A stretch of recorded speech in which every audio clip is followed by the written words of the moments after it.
നമസ്കാരം. എക്സാം ടിപ്സിൻ്റെ പുതിയൊരു വീഡിയോയിലേക്ക് എല്ലാവർക്കും സ്വാഗതം. ഇന്ന് SCERT ടെക്സ്റ്റ് ബുക്കിലെ നമ്മുടെ ഭരണഘടന എന്ന ചാപ്റ്ററാണ് ഡിസ്കസ് ചെയ്യുന്നത്. വീഡിയോ ഇഷ്ടമായാൽ എല്ലാവരും ലൈക്ക് ചെയ്യുക, ഷെയർ ചെയ്യുക, കമൻറ്റ് ചെയ്യുക. ചാനൽ സബ്സ്ക്രൈബ് ചെയ്യാത്തവർ സബ്സ്ക്രൈബ് ചെയ്ത് സപ്പോർട്ട് ചെയ്യുക. വീഡിയോയിലേക്ക് പോകാം. ഭരണഘടന എന്താണ്? ഭരണഘടന ഒരു രാഷ്ട്രത്തിൻ്റെ അടിസ്ഥാന ആശയങ്ങളും തത്വങ്ങളും നിയമങ്ങളും അടങ്ങുന്ന ആധികാരിക പ്രമാണമാണ് ഭരണഘടന. ഇന്ത്യൻ ഭരണഘടനയുടെ ഉള്ളടക്കത്തിൽ എന്തെല്ലാമാണുള്ളതെന്ന് കൊടുത്തിട്ടുണ്ട്. ആമുഖം, പ്രിയാമ്പിൾ, 395 അനുച്ഛേദങ്ങൾ, 395 ആർട്ടിക്കിൾസ്, 12 പട്ടികകൾ, 12 ഷെഡ്യൂൾസ്, 22 ഭാഗങ്ങൾ, 22 പാർട്സ്, 98 ഭേദഗതികൾ, 98 ഭേദഗതികൾ, 98 അമെൻമെന്റ്സ്. മെയ് 2013 വരെ 98 ഭേദഗതികളാണ് വന്നിട്ടുള്ളത്. അപ്പോൾ ഈ ഭരണഘടനയും ഉണ്ടായിട്ടുണ്ട്. 395 അനുച്ഛേദങ്ങൾ, 12 പട്ടികകൾ, 22 ഭാഗങ്ങൾ എന്നിങ്ങനെ ആമുഖം എന്നിവ ഉൾപ്പെടുന്നതാണ് ഭരണഘടനയുടെ ഉള്ളടക്കം. ആമുഖം, 395 അനുച്ഛേദങ്ങൾ, 12 പട്ടികകൾ, 22 ഭാഗങ്ങൾ എന്നിവ ഉൾപ്പെടുന്നതാണ് നമ്മുടെ ഇന്ത്യൻ ഭരണഘടനയുടെ ഉള്ളടക്കം. ഭരണഘടന തയ്യാറാക്കാൻ 2 വർഷവും 11 മാസവും 17 ദിവസവുമാണ് എടുത്തിട്ടുള്ളത്. ഭരണഘടനാ രൂപീകരണത്തിനായി 2 വർഷവും 11 മാസവും 17 ദിവസവുമാണ് വേണ്ടി വന്നത്. ഇന്ത്യൻ ഭരണഘടനാ നിർമ്മാണം. ഭരണഘടനാ നിർമ്മാണ സഭ രൂപീകരിച്ചുകൊണ്ടാണ് ഇന്ത്യയുടെ ഭരണഘടനാ നിർമ്മാണ പ്രവർത്തനം ആരംഭിച്ചത്. ഭരണഘടനാ നിർമ്മാണ സഭ രൂപീകരിച്ചുകൊണ്ടാണ് ഇന്ത്യയുടെ ഭരണഘടനാ നിർമ്മാണ പ്രവർത്തനം ആരംഭിച്ചത്.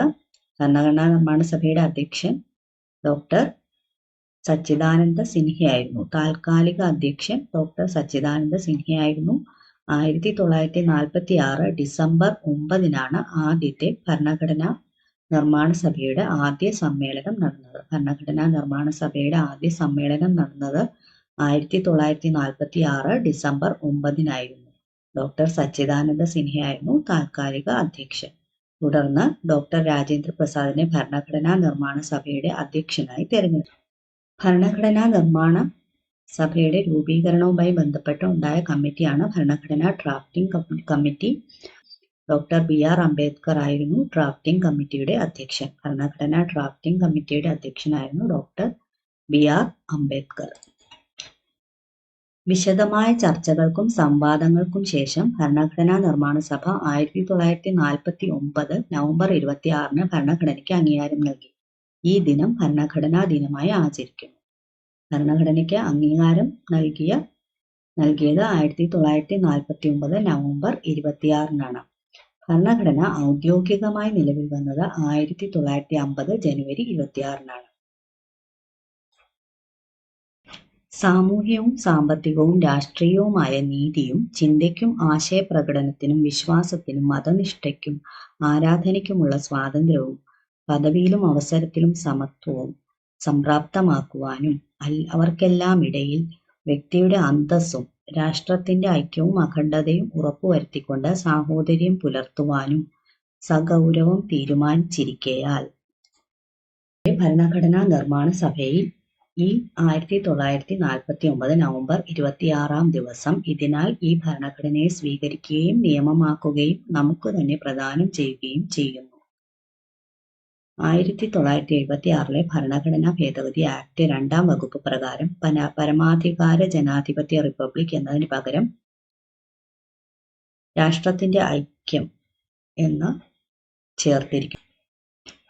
നമ്മുടെ ഭരണഘടനയുടെ അടിസ്ഥാന ആദർശങ്ങളും മൂല്യങ്ങളും പ്രതിഫലിക്കുന്നതാണ് അതിന്റെ ആമുഖം. ഭരണഘടനയുടെ ആമുഖം കാവ്യാത്മക ശൈലിയിൽ എഴുതിയത് ഇന്ത്യയുടെ പ്രഥമ പ്രധാനമന്ത്രിയായ ജവഹർലാൽ നെഹ്റു ആണ്. ഭരണഘടനയുടെ സത്തയും ഭരണഘടനയുടെ താക്കോലുമാണ് ആമുഖം എന്ന് പറയാം.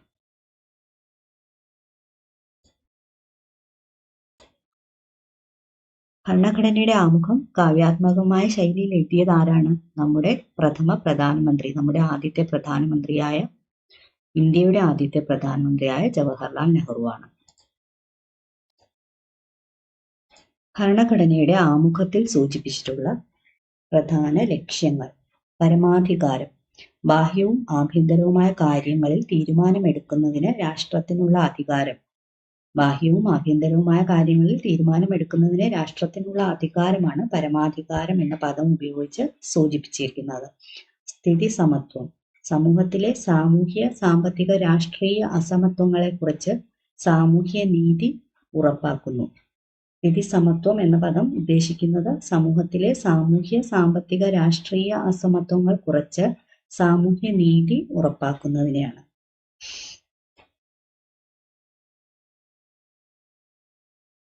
മതേതരത്വം. ഇഷ്ടമുള്ള മതത്തിൽ വിശ്വസിക്കുന്നതിനും പ്രചരിപ്പിക്കുന്നതിനും പൗരന്മാർക്കുള്ള അവകാശമാണ് മതേതരത്വം. രാഷ്ട്രം ഒരു മതത്തോടും വിവേചനം കാണിക്കില്ല. രാഷ്ട്രത്തിന് ഔദ്യോഗിക മതമില്ല. നമ്മുടെ രാഷ്ട്രത്തിന് ഔദ്യോഗിക മതമില്ല. ജനാധിപത്യം. ജനങ്ങൾ തിരഞ്ഞെടുക്കുന്ന ജനപ്രതിനിധികളിലൂടെ ഭരണം നടക്കുന്നു. ജനങ്ങൾ തിരഞ്ഞെടുക്കുന്ന ജനപ്രതിനിധികളിലൂടെയാണ് രാഷ്ട്രത്തിൽ ഭരണം നടക്കുന്നത്. റിപ്പബ്ലിക്. രാഷ്ട്രത്തലവനെ തിരഞ്ഞെടുപ്പിലൂടെ നിശ്ചയിക്കുന്നു. റിപ്പബ്ലിക് എന്ന പദം ഉദ്ദേശിക്കുന്നത് രാഷ്ട്രത്തലവനെ തിരഞ്ഞെടുപ്പിലൂടെ നിശ്ചയിക്കുന്നു എന്നതാണ്. ഇന്ത്യൻ ഭരണഘടനയുടെ പ്രധാന സവിശേഷതകൾ. പാർലമെന്ററി സമ്പ്രദായം, മൗലിക അവകാശങ്ങൾ, മൗലിക കർത്തവ്യങ്ങൾ, നിർദ്ദേശക തത്വങ്ങൾ, നിയമവാഴ്ച, സംയുക്ത വ്യവസ്ഥ, എഴുതപ്പെട്ട ഭരണഘടന, സ്വതന്ത്ര നീതിന്യായ വ്യവസ്ഥ. ഇന്ത്യയിൽ പാർലമെന്ററി ഭരണ സമ്പ്രദായ പ്രകാരം കേന്ദ്രത്തിലും സംസ്ഥാനങ്ങളിലും തിരഞ്ഞെടുക്കപ്പെട്ട പ്രതിനിധി സഭകളുണ്ട്. കേന്ദ്രത്തിൽ പാർലമെന്റ് പോലെ സംസ്ഥാനങ്ങളിൽ സംസ്ഥാന നിയമസഭകളുണ്ട്. പാർലമെന്റിൽ ഭൂരിപക്ഷം നഷ്ടമായാൽ പ്രധാനമന്ത്രിക്കും മറ്റ് മന്ത്രിമാർക്കും, സംസ്ഥാന നിയമസഭയിൽ ഭൂരിപക്ഷം നഷ്ടമായാൽ മുഖ്യമന്ത്രിക്കും മറ്റ് മന്ത്രിമാർക്കും അധികാരത്തിൽ തുടരാനാവില്ല. ഭരണാധികാരികളുടെ മേൽ ജനങ്ങൾക്കുള്ള അധികാരവും നിയന്ത്രണവും അവർ തിരഞ്ഞെടുക്കുന്ന പ്രതിനിധികളിലൂടെ പാർലമെന്ററി ഭരണ സമ്പ്രദായം ഉറപ്പാക്കുന്നു. ഇതിൽ നിന്ന് വ്യത്യസ്തമായി ജനങ്ങൾ നേരിട്ട് ഭരണത്തലവനെ തിരഞ്ഞെടുക്കുന്ന സംവിധാനമാണ് പ്രസിഡൻഷ്യൽ സമ്പ്രദായം. അമേരിക്കൻ ഐക്യനാടുകൾ, ഫ്രാൻസ് എന്നിവ ഇതിനുദാഹരണങ്ങളാണ്. ഇതൊക്കെ ബേസിക് ആയിട്ടുള്ള കാര്യങ്ങളാണെങ്കിലും നമ്മളിത് മനസ്സിലാക്കിയിരിക്കണം. SCERT പാഠഭാഗത്ത് നിന്ന് ചോദ്യങ്ങൾ PSC തുടർച്ചയായി ചോദിക്കുന്നുണ്ട്.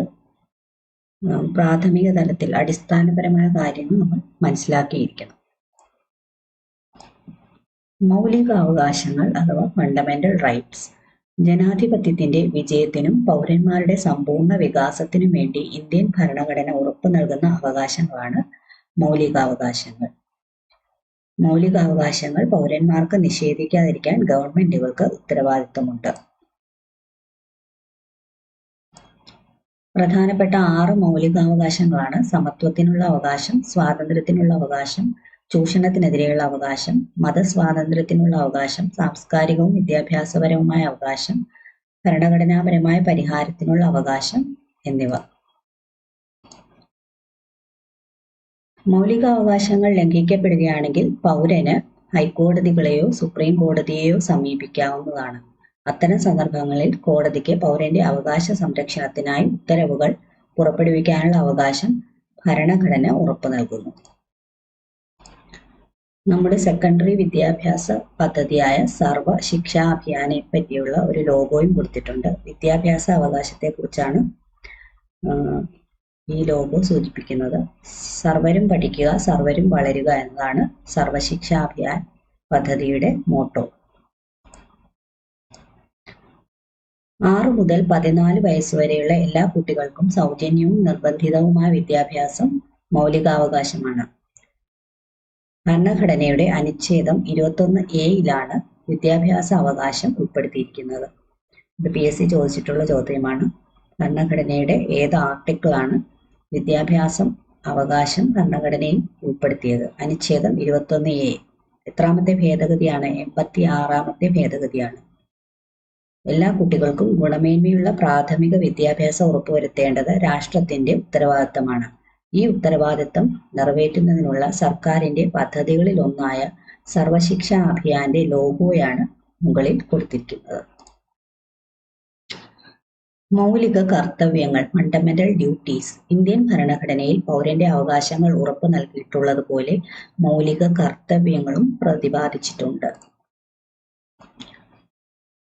ഓരോ പൗരനും ഉറപ്പായും നിറവേറ്റേണ്ട കർത്തവ്യങ്ങളാണ് മൗലിക കർത്തവ്യങ്ങൾ എന്ന പേരിൽ ഭരണഘടനയിൽ ഉൾക്കൊള്ളിച്ചിട്ടുള്ളത്. ഭരണഘടനയെയും ഭരണഘടനാ സ്ഥാപനങ്ങളെയും ആദരിക്കാനും പ്രകൃതിയെ സംരക്ഷിക്കാനും ഇന്ത്യയുടെ മഹത്തായ സാംസ്കാരിക പാരമ്പര്യം കാത്തുസൂക്ഷിക്കാനും മൗലിക കർത്തവ്യങ്ങൾ പൗരന്മാരെ പ്രേരിപ്പിക്കുന്നു. ഓരോ പൗരനും അവകാശങ്ങൾ അനുഭവിക്കുന്നതിനൊപ്പം കർത്തവ്യങ്ങൾ നിർവഹിക്കുകയും ചെയ്യുമ്പോഴാണ് സമൂഹം സുഗമമായി മുന്നോട്ട് നീങ്ങുന്നത്. അവകാശങ്ങളും കർത്തവ്യങ്ങളും ഒരു നാണയത്തിന്റെ രണ്ട് വശങ്ങൾ പോലെയാണ്.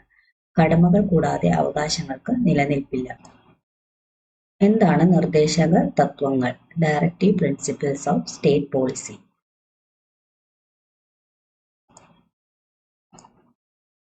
സ്ത്രീ പുരുഷ ഭേദമന്യേ എല്ലാവർക്കും തുല്യ ജോലിക്ക് തുല്യ വേതനം അനുവദിക്കുക. രാജ്യത്തെ വനങ്ങളെയും വന്യജീവികളെയും പരിരക്ഷിച്ചുകൊണ്ട് പരിസ്ഥിതി സംരക്ഷിക്കുക.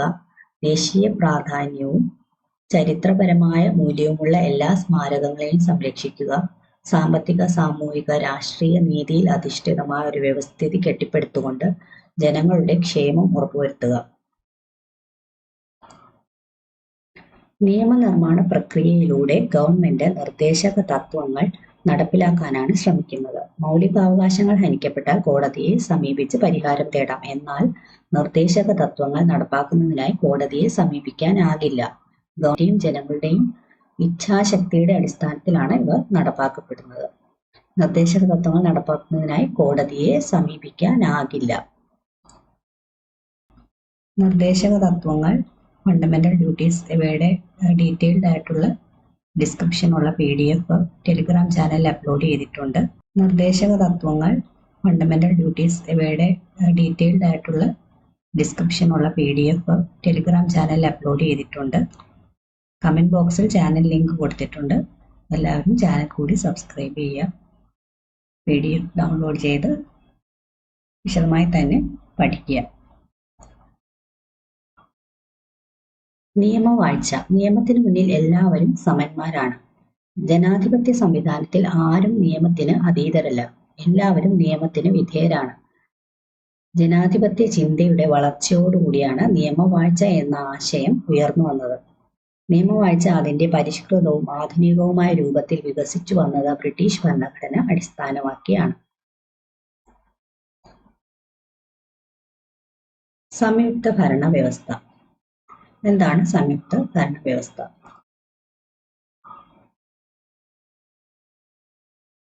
കേന്ദ്ര, സംസ്ഥാന, പ്രാദേശിക ഗവൺമെന്റുകൾക്ക് അധികാരം പങ്കിട്ട് നൽകുന്ന ഒരു ഭരണരീതിയാണ് ഇന്ത്യയിലുള്ളത്. ഇത് സംയുക്ത ഭരണ വ്യവസ്ഥ എന്നറിയപ്പെടുന്നു.